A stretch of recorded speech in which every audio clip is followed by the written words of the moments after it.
자유를 얻게 함은 보혈의 능력, 주의 보혈. 시험을 이기고 승리하니 참 놀라운 능력이로다.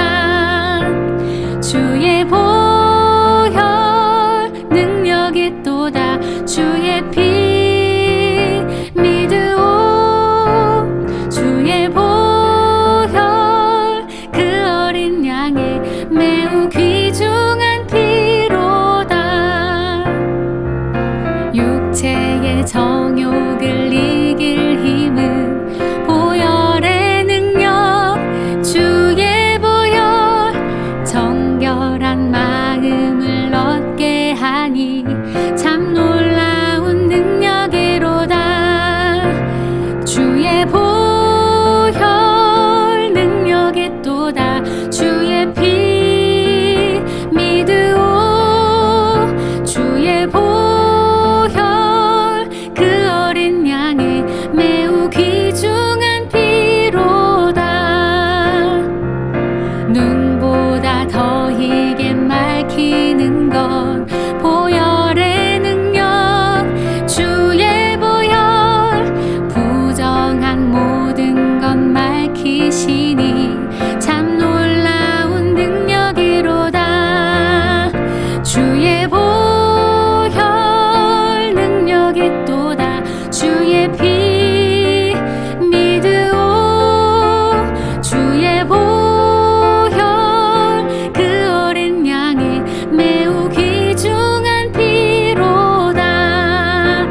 주의 보혈 능력이 또다. 주의 피 믿으오. 주의 보혈 그 어린 양의 매우 귀중한 피로다.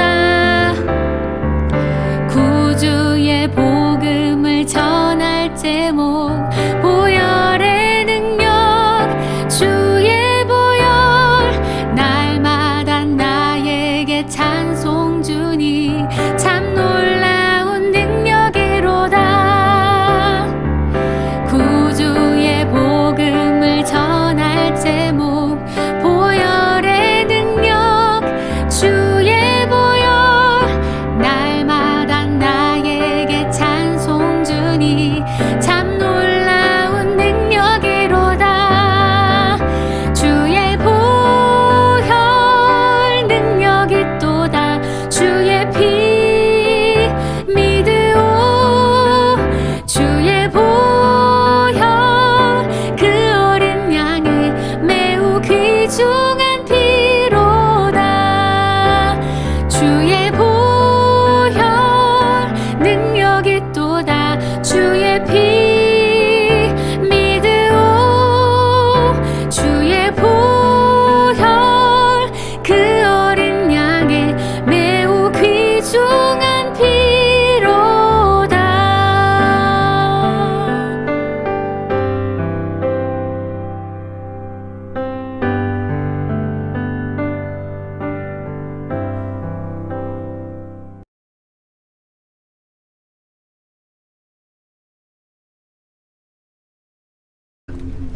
아브라함의 아내 사레가 그 여종 애굽 사람 하갈을 데려다가 그 남편 아브람에게 첩으로 준 때는 아브람이 가나안 땅에 거주한 지 10년 후였더라. 아브람이 하갈과 동침하였더니 하갈이 임신하매 그가 자기의 임신함을 알고 그의 여주인을 멸시한지라. 사레가 아브람에게 이르되, 내가 받는 모욕은 당신이 받아야 옳도다. 내가 나의 여종을 당신의 품에 두었거늘 그가 자기의 임신함을 알고 나를 멸시하니 당신과 나 사이에 여호와께서 판단하시기를 원하노라. 당신의 여정은 당신의 수중에 있으니 당신의 눈에 좋을 대로 그에게 행하라. 하매 사레가 하갈을 학대하였더니 하갈이 사레 앞에서 도망하였더라. 아브라함이 믿음의 여행을 시작한 때가 75세였고 지금은 85세입니다.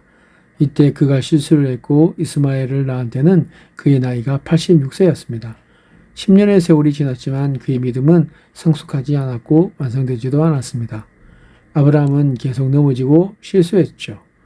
여기에서 배우게 되는 사실은 사람은 세월이 가고 나이가 든다고 해서 성숙해지는 것은 아니라는 사실, 세상을 사는 요령과 기술만 발달될 뿐이라는 사실입니다.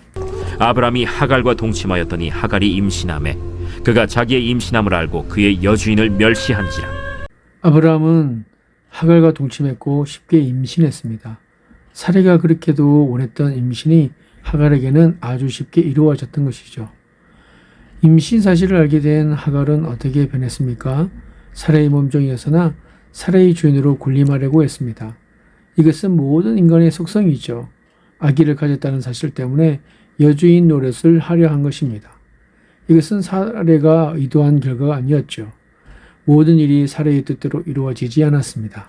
인간적이고 세속적인 방법은 처음에는 그럴듯해 보이지만 시간이 갈수록 우리를 딜레마에 빠뜨리고 맙니다.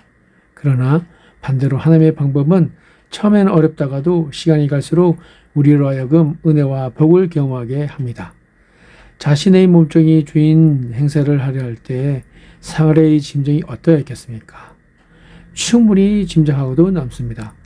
분하고 원통하고 속이 뒤집힐 지경이었을 것입니다.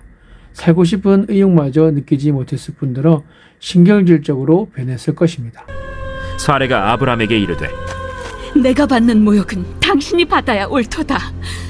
내가 나의 여종을 당신의 품에 두었거늘 그가 자기의 임신함을 알고 나를 멸시하니 당신과 나 사이에 여호와께서 판단하시기를 원하노라.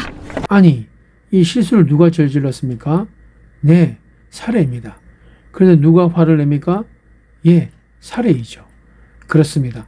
실수한 사람이 더 화를 내는 것이죠. 죄 지은 사람이 큰 소리를 치는 것입니다. 사례 자신이 실수하고서는 그 책임을 아브라함에게 뒤집어 씌우고 있습니다. 죄인은 변명하고 책임을 전가시키는 특성이 있습니다. 이런 모습은 아담에게서도 볼 수 있는데요. 아담은 선악과를 먹었고 하나님이 그런 아담을 찾아오셔서 누가 너의 버섯음을 내게 알렸느냐? 내가 네게 먹지 말라 명한 그 나무 열매를 내가 먹었느냐? 라고 물으셨죠. 그때 아담은 제가 선악과를 따먹었습니다 라고 말하지 않고 변명했습니다. 하나님이 주셔서 나와 함께 있게 하신 여자, 그가 그 나무 열매를 내게 주므로 내가 먹었나이다. 이 말은 선악과를 먹은 것은 사실이지만 그 책임은 하와에게 있고 더 근본적으로는 하나님께 있습니다 라고 말한 것이나 마찬가지입니다. 어떤 사람은 도둑질을 하고서도 이렇게 말합니다. 아니, 도대체 우리 사이에서 도둑질을 하지 않고 어떻게 살 수 있겠습니까? 어떤 사람은 술을 먹고 이렇게 시를 씁니다. 이 사이가 나를 술 먹게 한다. 여러분, 정말 그렇습니까? 아니죠. 그것은 책임 전가입니다. 사례는 적극적으로 아브라함에게 항의했습니다. 그녀는 모든 실수가 다 남편 때문이라고 했습니다. 과연 이 시점에서 항의한다고 무슨 소용이 있겠습니까? 상황은 이미 쏟아진 물이었습니다. 우리는 이러한 상황에 부딪혔을 때 현명하게 대처해야 할 줄 알아야 합니다. 그러나 대부분의 사람들은 감정적으로 대처해서 분노를 쏟아놓습니다. 그러나 분노를 쏟아놓으면 어려운 일이 더 많이 생긴다는 것. 가장 지혜로워 보여도 결과를 보면 미련한 것이고 제일 빠른 길을 선택한 것 같아 보여도 막상 결과를 보면 자신이 제일 늦습니다. 당신의 여정은 당신의 수중에 있으니 당신의 눈에 좋을 대로 그에게 행하라. 함에 사레가 하갈을 학대하였더니 하갈이 사레 앞에서 도망하였더라. 아브라함은 거친 사례의 요구를 거절할 수 없었습니다. 그래서 당신의 눈에 좋을 대로 그에게 행하라 라고 말했던 것이죠. 이것은 아브라함이 행한 두 번째 실수였습니다. 아브라함은 이미 사레가 몸종을 첩으로 줄 때 거절했었어야만 했습니다. 그러나 일이 벌어진 상태에서는 하갈을 학대하지 말았어야 했습니다. 그럼에도 아브라함은 사레와 하갈이 싸울 때 사라의 손을 들어 주었습니다. 하갈을 무참하게 버린 것이죠. 사실 하갈에게 무슨 죄가 있습니까? 첫 단추를 잘못 끼우면 계속 잘못 끼우게 되어 있습니다. 아브라함뿐만 아니라 사레도 계속해서 실수를 저질렀습니다. 그녀는 하갈을 학대했습니다. 하갈을 아브라함의 첩으로 줄 때와 사뭇 다른 태도였죠. 하갈을 아브라함에게 준 것은 바로 사례 자신이었습니다. 따라서 하갈을 학대하지 말았어야 합니다. 그러나 사례는 복수하듯이 하갈을 학대했습니다. 여러분, 하갈이 갈 데가 어디 있겠습니까? 그래도 하갈을 견디다 못해 사례를 떠났습니다. 이것이 인류의 역사이죠. 잘못된 시작은 잘못된 결과를 낳고 잘못된 결과는 무책임과 학대를 낳고 결국 학대는 그의 곁을 떠나게 만듭니다. 하나님 없는 세상은 도망가는 사람들로 가득 찬 세상입니다. 우리가 사는 이 세상은 끊임없이 도피하는 사람들로 가득 찬 세상입니다. 아내는 학대하는 남편에게서 도망가고 자식은 일만 하고 성공만 하되 사랑을 하지 않는 부모에게서 도망갑니다. 또한 학생은 실력 없는 선생에게서 도망가고 노동자는 착취하는 주인에게서 도망가며 백성은 독재하는 정치가로부터 도망갑니다. 이 세상의 모든 사람이 피해 다니고 도망을 다닙니다. 이것이 창세기 16장 1절에서 6절이 우리에게 보여주는 첫 번째 메시지입니다. 그렇다면 두 번째 메시지는 무엇일까요? 하나님은 다 아시면서 용서하시고 인간은 다 알면서 죄를 짓는다라는 것입니다. 아무리 위대한 믿음의 사람이라 할지라도 실수했으며 반복해서 죄를 지을 수 있다라는 것이 오늘 두 번째 창세기 16장 1절에서 6절 메시지인 것입니다. 사랑하는 성도 여러분, 오늘 믿음의 사람도 실수했지만 하나님의 은혜로 다시 설 수 있다라는 사실을 기억하시고 누구든지 실수했습니다. 의인은 하나도 없습니다.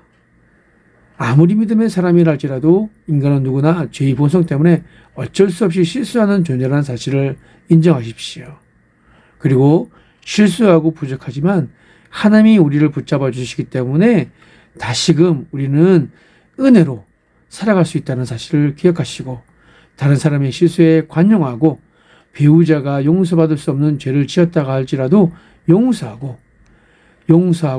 받아들이고 신실하신 하나님, 용서하신 하나님, 끝까지 기다려주시는 하나님으로 인하여 오늘도 넉넉한 사랑으로 승리하는 저와 여러분이 될 수 있게 되기를 주님의 이름으로 축복드립니다.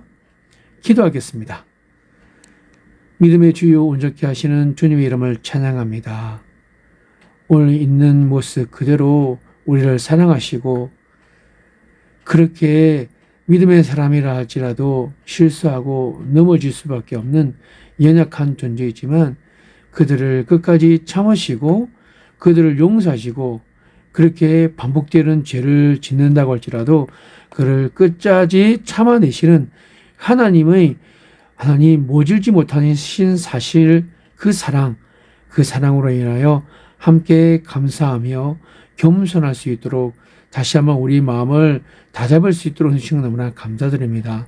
하나님, 오늘도 우리의 실수가 있고 약한 그런 순간일지라도 우리를 탓하지 않으시고 그 가운데서도 다시 포기하지 않고 일어나기를 원하시는 주님을 바라보며 하나님의 은혜로 다시 설 수 있도록 은혜 베풀어 주시고 오늘 그 주님의 위대하신 사랑으로 하나님 오늘도 우리 가정에서 우리 일터에서 우리 사랑하는 지대교회의 사역 위에서 그렇게 살아낼 수 있도록 은혜 베풀어 주시옵소서.